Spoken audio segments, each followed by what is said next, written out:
नमस्कार दोस्तों, स्वागत है आपका इस अद्भुत यात्रा में, जहां हम जानेंगे भगवान श्री कृष्ण की नगरी द्वारका का रहस्यमयी इतिहास। द्वारका, जिसे 4 धाम और सप्तपुरी में स्थान प्राप्त है, न केवल आस्था का केंद्र है, बल्कि यह इतिहास, पुराण और विज्ञान का भी संगम है। गुजरात के पश्चिमी छोर पर अरब सागर के किनारे बसी यह नगरी हजारों वर्षों से श्रद्धा का प्रतीक बनी हुई है। आज हम जानेंगे, क्या द्वारका केवल एक पौराणिक कथा है या इसके पीछे छिपा है वास्तविक इतिहास।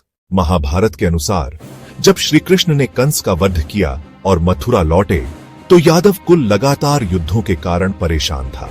अपने कुल की रक्षा के लिए कृष्ण ने समुद्र देव से प्रार्थना की। समुद्र ने भूमि प्रदान की और वहीं बसाई गई द्वारका नगरी। कहा जाता है कि द्वारका सोने और रत्नों से बनी एक दिव्य नगरी थी। इसमें 9 लाख घर और 900 मंदिर थे। यहीं से श्री कृष्ण ने महाभारत में पांडवों का मार्गदर्शन किया। भागवत पुराण के अनुसार जब श्री कृष्ण ने धरती से अपना अवतार पूर्ण किया, तब समुद्र ने पूरी द्वारका नगरी को अपने भीतर समा लिया। किंतु प्रश्न यह है, क्या यह केवल आस्था की कथा है या इसके पीछे वास्तविक प्रमाण छिपे हैं? 20वीं सदी के अंत में वैज्ञानिकों ने गुजरात के तट पर समुद्र के नीचे खोजबीन की।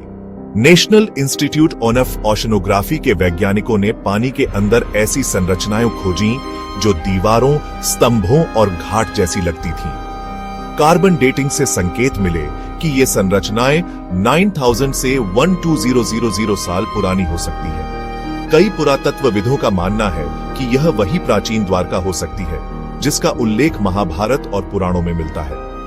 यद्यपि सभी इतिहासकार एकमत नहीं हैं, परंतु यह खोजें यह दर्शाती हैं कि कभी समुद्र के नीचे एक भव्य नगर अवश्य था। मध्यकाल में द्वारका कई आक्रमणों का शिकार हुई। बार बार मंदिरों को तोड़ा गया और पुनर्निर्माण किया गया। द्वारकाधीश मंदिर, जिसे जगत मंदिर भी कहा जाता है, आज यहाँ की पहचान है। कहा जाता है कि इस मंदिर का निर्माण श्री कृष्ण के प्रपोते वज्रनाभ ने किया था। यह मंदिर नागर शैली की अद्भुत वास्तुकला का उदाहरण है। इसका शिखर 78 मीटर ऊंचा है और इसके ऊपर फहराता विशाल ध्वज हर दिन बदला जाता है। यह ध्वज हर भक्त की आस्था का प्रतीक है। द्वारका केवल इतिहास का प्रतीक नहीं, बल्कि एक महान तीर्थ भी है। यहाँ प्रतिवर्ष लाखों श्रद्धालु आते हैं। गोमती घाट, रुक्मिणी देवी मंदिर और बेत द्वारका यहाँ के प्रमुख स्थल हैं। आदि शंकराचार्य ने यहाँ शारदा मठ की स्थापना की थी। जन्माष्टमी के अवसर पर द्वारका दीपों और सजावट से जगमगा उठती है। माना जाता है कि यहाँ दर्शन करने से मोक्ष की प्राप्ति होती है। आज का द्वारका एक आधुनिक तीर्थ और पर्यटन स्थल है। यह रेलवे और सड़क मार्ग से भारत के सभी बड़े शहरों से जुड़ा हुआ है।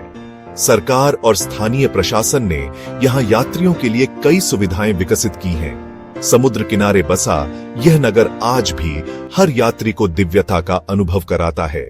द्वारका आज भी रहस्यों से भरी हुई है।